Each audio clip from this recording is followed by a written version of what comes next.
Le cœur des ténèbres. C'est ainsi que les premiers explorateurs européens surnomment le Congo. En 1955, lors de la visite du roi Baudouin, le monde colonial semble encore intact. Mais les 80 années de domination belge ont coûté la vie à plusieurs millions de Congolais. Dans ce film d'actualité, on aperçoit Patrice Lumumba à l'arrière-plan. En l'espace de 5 ans, cet employé des postes inconnus devient le chef d'un mouvement d'indépendance que rien ne pourra plus arrêter. Patrice Lumumba est le premier homme à occuper les fonctions de Premier ministre. La masse qui nous attend demain, cette masse demande autre chose que le bien de vote aujourd'hui. C'est le pain, c'est le progrès. Il faut que nous puissions construire cette nation. Nous devons compter sur l'apport des capitaux. L'espace d'un été, le Congo fait la une des journaux. 200 jours plus tard, tout est fini. L'objectif que nous poursuivons, c'est la libération du Congo du régime colonialiste. C'est l'émancipation totale du pays. Nous sommes certains que nous saurons très bien marcher, parce que cette indépendance du Congo ne signifie pas chasser les Belges du Congo ou nous séparer de la Belgique. Mais au contraire, nous voulons constituer un gouvernement souverain, où chacun aura sa place, où les Congolais et les Belges pourront travailler main dans la main au service de la nation congolaise. À la surprise générale, le parti de Lumumba, le mouvement national congolais, remporte les premières élections libres. Les Belges lui cèdent le pouvoir à contre-cœur. Nous avons l'honneur de présenter devant le Parlement du Congo les premiers gouvernements congolais constitués comme suit. Premier ministre et ministre de la Défense nationale, c'est votre serviteur Lumumba. La cérémonie d'accession à l'indépendance est le théâtre d'un premier scandale.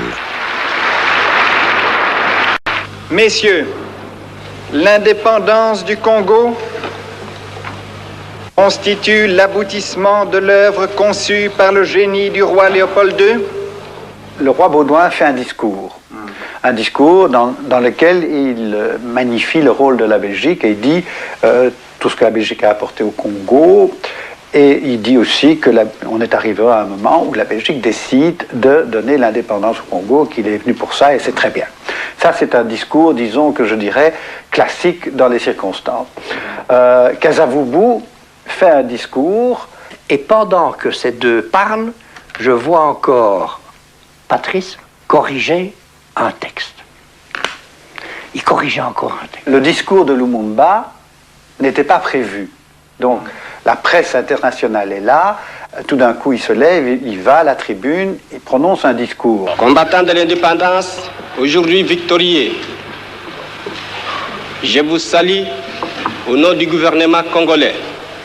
Nous avons connu les ironies, les insultes, les coups que nous devions subir matin, midi et soir, parce que nous étions des nègres. Nous avons connu que la loi n'était jamais la même, selon qu'il s'agissait de blancs ou de noirs. Qui oubliera les fusillades, les cachons furent brutalement jetés, ceux qui ne voulaient plus se soumettre au régime d'injustice, d'oppression et d'exploitation.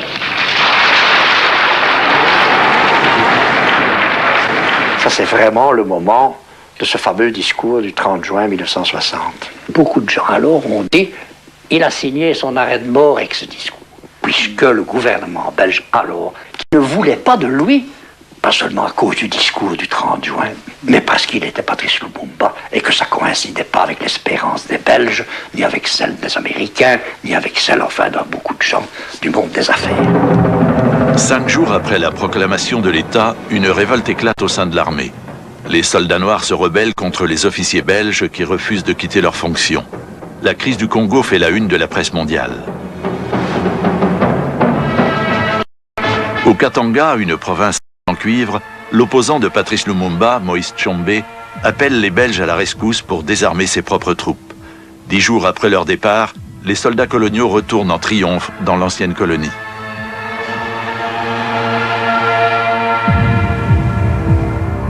René Sma, parmi les principaux chefs de la province sécessionniste, figure le ministre des Finances, Jean-Baptiste Kiboué. Dès que nous avons pris la boutique, L'Union minière exportait toujours le cuivre et les recettes du cuivre étaient versées à la Banque nationale katangaise. Les Katangais avaient de l'argent en suffisance, et ce qui leur a permis d'équiper leur gendarmerie katangaise, d'acheter des armes, d'acheter des blindés. Il y avait des marchands d'armes qui venaient tout le temps chez Tchombé. Engagés pour défendre le monde libre au cœur de l'Afrique, les mercenaires de Tchombé sont rapidement surnommés les Affreux.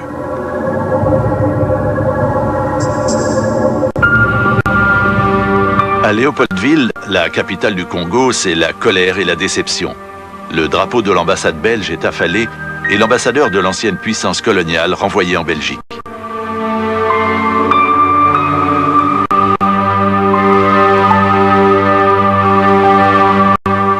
Les plans étaient déjà faits. Les plans étaient déjà établis. C'est d'imposer un gouvernement contre la volonté du peuple.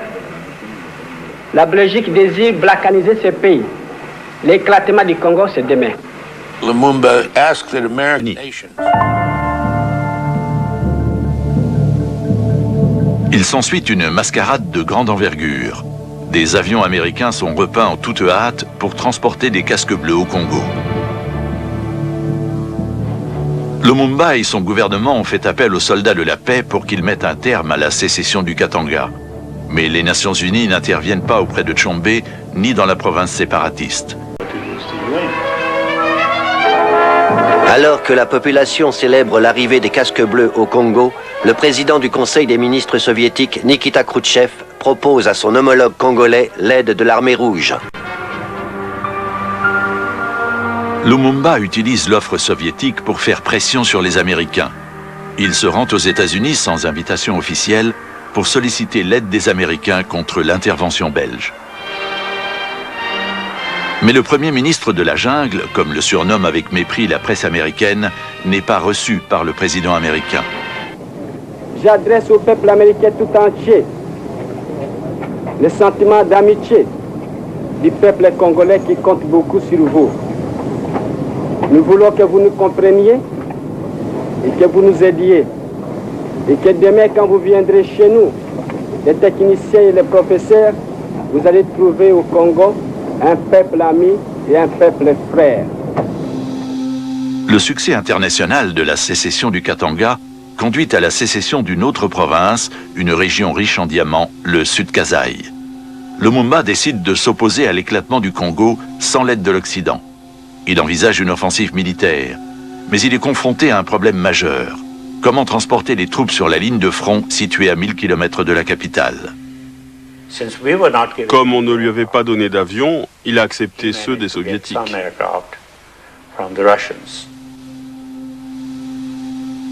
L'opération militaire est une réussite. Mais Patrice Lumumba vient de signer son deuxième arrêt de mort, cette fois du côté américain.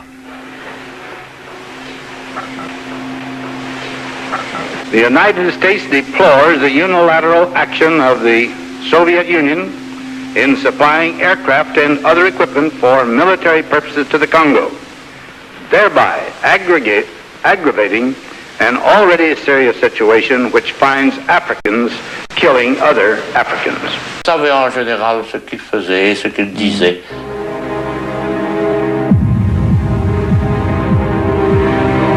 Au cours de conférences de presse, Lumumba tente en vain de gagner l'opinion publique à sa cause. Juliana, la fille de Lumumba, a assisté à plusieurs de ces conférences. J'étais tout le temps avec mon père. Souvent, j'étais la seule autorisée quand il travaillait ses discours. Donc je m'asseyais calmement et j'étais avec papa, c'est tout. Dans la presse belge, on le montrait Satan carrément avec des cornes et tout ça, le communiste. Parce que simplement, il disait quelque chose qui était l'aspiration de la majorité des gens, mais qui n'était absolument pas dans la mentalité ni dans le vouloir de la puissance coloniale de cette époque-là. Qu'il voulait que l'homme noir et l'homme congolais soient un homme digne d'abord de sa propre culture, et il croyait en cet homme-là. Nous voulons être indépendants, oui, nous voulons, mais dans l'égalité et dans le respect. Je crois que c'est pour ça qu'on a toujours dit qu'il était intransigeant. Êtes-vous communiste, monsieur Lumumba? Et je dois toujours rire quand on me pose cette question. Je ne suis pas du tout communiste. Vous savez qu'on m'a souvent présenté comme communiste, anti-blanc, anti-belge, l'homme qui veut détruire. Absolument pas. Je suis simplement un nationaliste, un leader nationaliste qui lutte pour un idéal. Je ne suis pas du tout communiste et je ne le deviendrai jamais. L'agent de la CIA, Larry Devlin, reçoit $100 000 de la centrale. Sa mission, faire de l'élimination de Lumumba une priorité qui doit guider ses opérations secrètes. Les télégrammes belges mentionnent une mystérieuse opération Barracuda et l'arrivée de 2 enfants.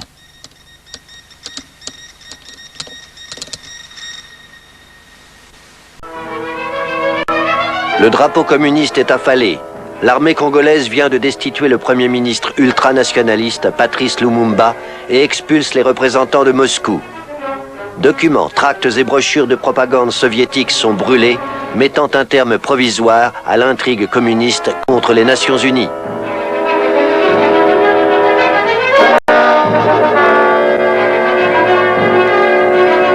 Âgé de 30 ans, le général Joseph-Désiré Mobutu se présente comme le nouvel homme fort de la jeune République. Il bénéficie du soutien de la majorité des troupes congolaises. Mobutu est un proche de Lumumba qu'il a nommé chef des armées quelques semaines auparavant. Pourtant, c'est Mobutu qui annonce la destitution du Premier ministre. Le général putschiste Mobutu est l'arme secrète de l'Occident contre Lumumba. Parmi ses conseillers les plus influents figure un officier des services spéciaux, le colonel Marlière. Mobutu était, disons, pro-occidental, hein, c'est sûr. Il était surtout manipulé par les Américains aussi. Hein. Il voulait traiter avec les États-Unis. Et j'étais son interlocuteur.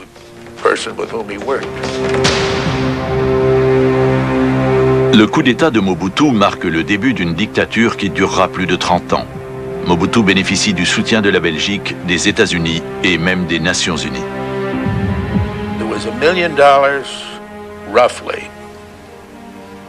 Il a payé ses hommes de main avec le $1 million versé par les Nations Unies. Mobutu place le Premier ministre en résidence surveillée sous la garde d'hommes payés par l'étranger. De leur côté, les casques bleus des Nations Unies encerclent la maison tant pour protéger le Premier ministre destitué que pour le neutraliser politiquement.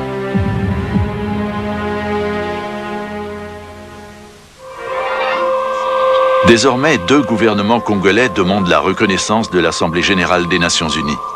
Le secrétaire général, Daka Marjold, soutient les putschistes. Grâce à une forte pression et à l'achat de voix, il parvient à briser la majorité favorable à Lumumba, formée par les pays du tiers-monde. La communauté internationale sanctionne la destitution de Patrice Lumumba. Lumumba parvient à échapper à la vigilance de ses gardiens. Avec sa famille, il tente de rejoindre en voiture Stanleyville, située à 2000 km, où s'est formé un contre-gouvernement qui lui est favorable. Mais sa popularité lui sera fatale. Et emprisonné. Vous étiez sûr de le rattraper? Non, mais on avait mis tous les moyens en œuvre pour essayer de le rattraper. J'ai conseillé de bloquer les passages des fleuves. Lumumba était obligé de franchir un fleuve. Il suffisait de l'y attendre pour le cueillir. Le soir du 1er décembre 1960, Lumumba vient de traverser le Sankuru en bateau et semble en sécurité. Mais ses poursuivants ont repéré le bac sur lequel transite sa famille. 2 jours plus tard, à l'aéroport de Léopoldville.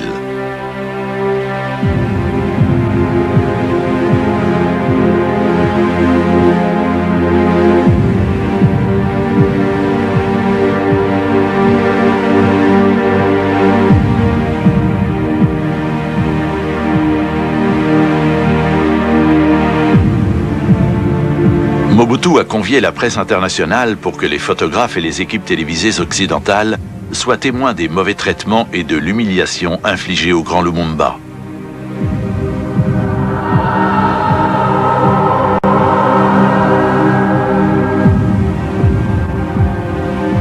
Pauline, la femme de Lumumba, avec Roland, son fils cadet. J'ai appris à grandir avec cette image que j'ai un père que je n'ai pas connu. Je l'ai connu à travers les autres, qu'il a une dimension qui est hors du commun.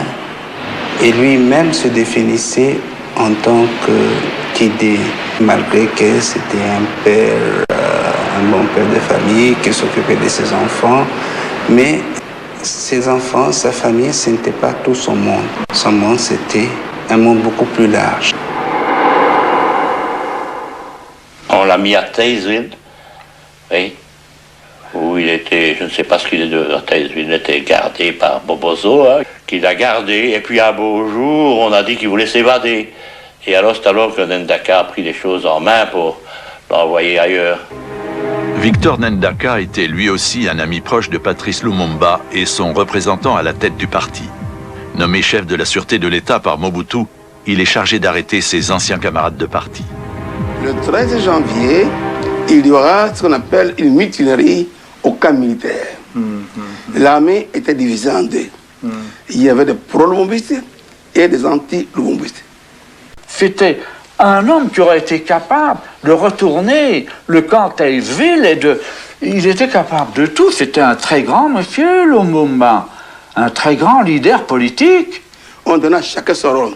Mon rôle était d'aller à Taysville, prendre les prisonniers et de là, les acheminer vers Moanda. C'est dans l'avion que Lumumba s'est rendu compte des réalités. À bord du petit avion se trouvent également deux amis politiques de Lumumba, les ministres Mpolo et Okito, qui partagent le même sort que lui. Moi, comme je ne suis pas intéressé, moi, je lève les mains. C'est tout. Destination de ce voyage planifié dans le moindre détail, le Katanga, où Lumumba est attendu par ses ennemis jurés. Et on m'a dit, demandez à Tshombe qu'il reçoive le colis. Hein? Pour envoyer ce message secret, le colonel Marlière utilise la liaison radio des services secrets belges. Tshombe reçoit également un télégramme du gouvernement belge lui ordonnant de récupérer les prisonniers. L'avion atterrit à l'aéroport du Katanga. Et nous étions...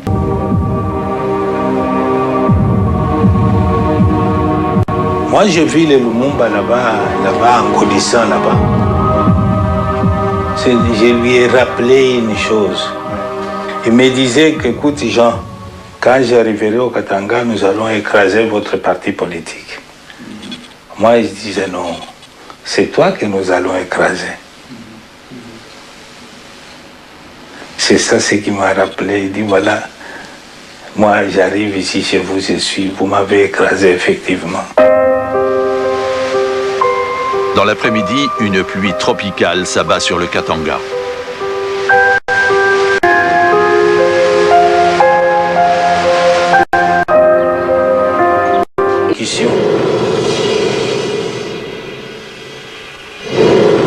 Trois semaines plus tard, les journaux titrent « Lumumba et ses complices massacrés par des villageois ».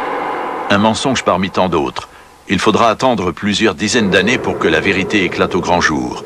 Aucun des assassins ni des instigateurs du meurtre de Lumumba n'a jamais été poursuivi. De son vivant, c'était un Premier ministre sans pouvoir. Après sa mort, Patrice Lumumba est devenu un mythe, le sauveur assassiné de l'Afrique.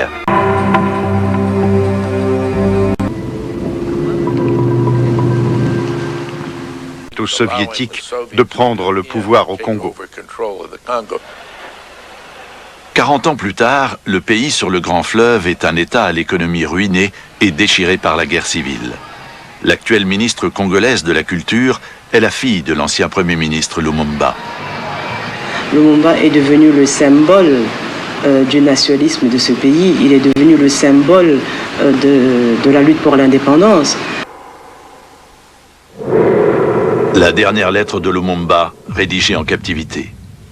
Je me rappelle souvent de la phrase dans cette lettre qui disait À mes enfants que je laisse. À mes enfants que je laisse et que je ne verrai plus, je voudrais dire que l'avenir du Congo est beau. Dites-leur que l'avenir du Congo, il est beau et il attend d'eux, comme il attend de chaque Congolais, d'accomplir son devoir sacré. Et il y en a même qui croient qu'il va revenir, hein. Mais là, il doit venir avec 2 dents de moins devant.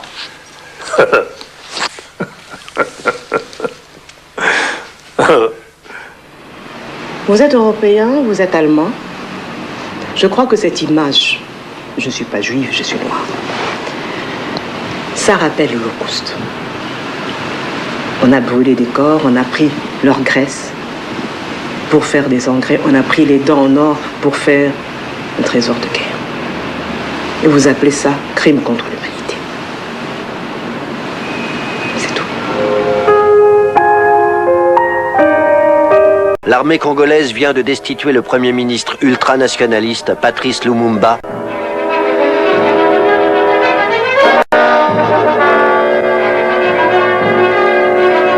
Âgé de 30 ans, le général Joseph Désiré Mobutu se présente comme le nouvel homme fort de la jeune République.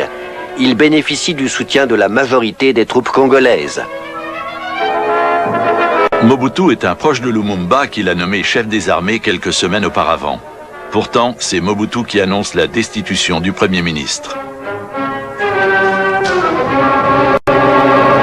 Le général putschiste Mobutu est l'arme secrète de l'Occident contre Lumumba. Parmi ses conseillers les plus influents figure un officier des services spéciaux, le colonel Marlière. Mobutu était, disons, pro-occidental, hein, c'est sûr. Il était surtout manipulé par les Américains aussi. Hein. Il voulait traiter avec les États-Unis. Et j'étais son interlocuteur.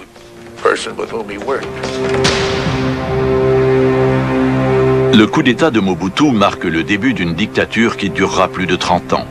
Mobutu bénéficie du soutien de la Belgique, des États-Unis et même des Nations Unies.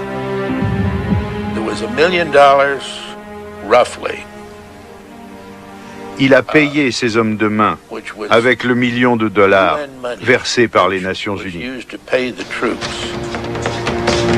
Mobutu place le Premier ministre en résidence surveillée sous la garde d'hommes payés par l'étranger. De leur côté, les casques bleus des Nations Unies encerclent la maison tant pour protéger le Premier ministre destitué que pour le neutraliser politiquement.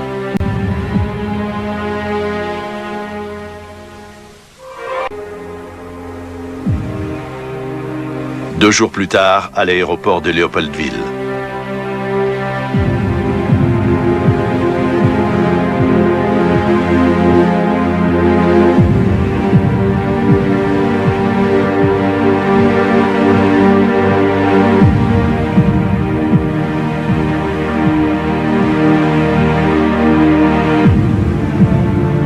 Mobutu a convié la presse internationale pour que les photographes et les équipes télévisées occidentales soient témoins des mauvais traitements et de l'humiliation infligée au grand Lumumba.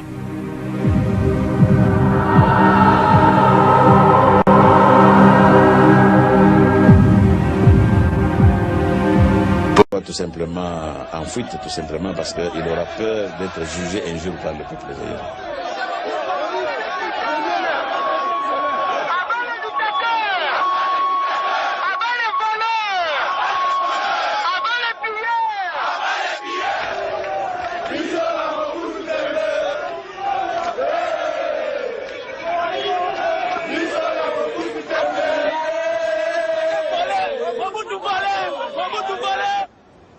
Tout le monde croyait que penser du mal de Mobutu, dire les moindres mots qui ne soient pas à la gloire de Mobutu, eh bien, ça devait entraîner la mort immédiate.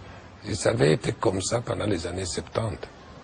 Mais Tshisekedi le faisant en public, devant 100 000 témoins, et tout le monde ayant applaudi, on a attendu, mais il n'était pas mort. C'était une preuve.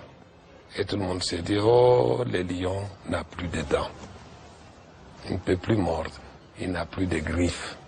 Et tout le monde dans la rue a commencé à injurier Mobutu de tous côtés. Et il était démystifié. Blessé dans son orgueil, Mobutu suspend la conférence nationale. Il ne lui pardonne pas de s'ériger en tribunal populaire contre son régime. Les partis, la presse, la population se mobilisent et organisent une protestation pacifique, la marche de l'espoir, appelée aussi marche des chrétiens. La manifestation est réprimée dans le sang. Des dizaines de participants sont blessés. Des dizaines d'autres sont abattus sans sommation.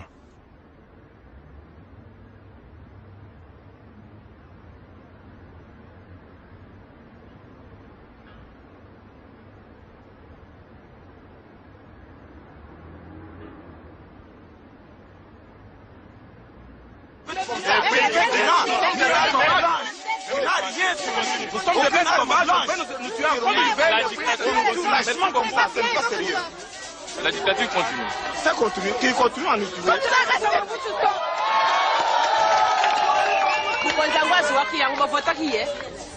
Nana vota qui est azuwaki ya solo akomi kupoma biso tukomi lukula mpoko tukomi lukula biso tukomi lukula papier yo ya bakendaka na una weste ya solo aza kuboma biso nyonso boye bukonzi yango akutikala na nani mutu aliaka bukonzi kende sana bantu na ngai bantu oyo baleli bango sikoyo bakomi banzinzi bakomi bangungi obomaka mikolo nyonso. Comment faut-il vous appeler maintenant? Monsieur le Président, citoyen président fondateur, maréchal, est-ce que vous avez une préférence? Comme vous voulez. Je n'ai pas de préférence. Maréchal alors? Comme vous voulez. Je ne suis pas condamné à rester éternellement au pouvoir. C'est pas taillé sur mesure. C'est quoi, ça veut pas dire celui qui justement... celui qui dure presque éternellement. Je vous ai vu en 85 sur la même passerelle avec le roi et la reine. Oui. Mais c'était le bon temps, ça. Oui. Il n'est plus question pour vous de relations amicales particulières avec le roi. Pourquoi pas? Je n'ai rien contre la famille royale belgique. Vous n'avez plus de nouvelles du roi, en fait. Comment? Vous n'avez plus jamais de nouvelles du roi. Bien sûr que oui. Je suis bien organisé. Très bien organisé. Non, je veux dire, il vous a écrit récemment? L'année dernière, oui. Récemment, non.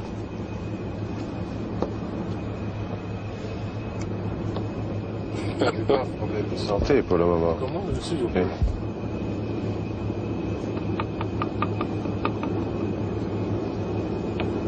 On est tous les deux de la même génération. Il est mon aîné de 34 jours seulement. 34 jours? Oui. 7 septembre, 14 octobre. Vous lui avez sûrement écrit récemment. Comment? Il veut en savoir un peu.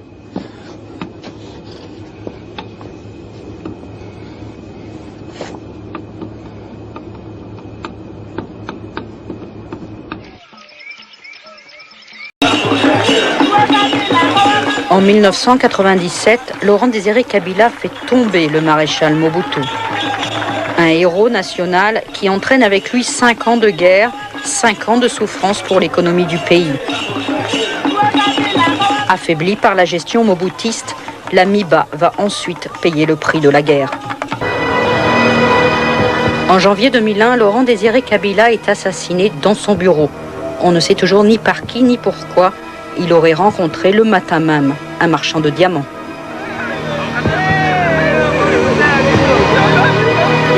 C'est Joseph, l'un de ses fils, qui prendra la relève, un ancien militaire qui va finalement faire la paix. Mais il lui faut aussi sortir le pays de l'économie de guerre. Tous les secteurs ont souffert. Le diamant n'est qu'un exemple, l'Amiba un cas particulier où se reflète la gestion du pays. Joseph. Ce sont les premières élections libres et démocratiques depuis l'indépendance du Congo en 1960. Nous sommes en juillet 2006.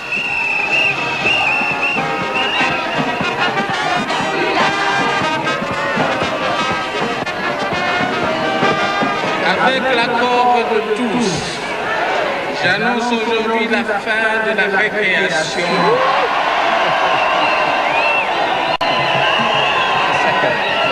Afin que le peuple puissent se consacrer entièrement au travail, et ce dans la paix et la tranquillité.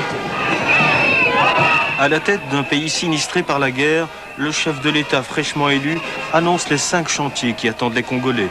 Infrastructure, emploi, éducation, santé, eau et électricité. 1 an plus tard, les chantiers ont-ils débuté. Joseph Kabila a hérité du système, d'une culture de gestion catastrophique. À son arrivée au pouvoir, il affichait de bonnes intentions. Il nous affirmait en 2001 qu'il remettrait de l'ordre. Mariage en juin 2006.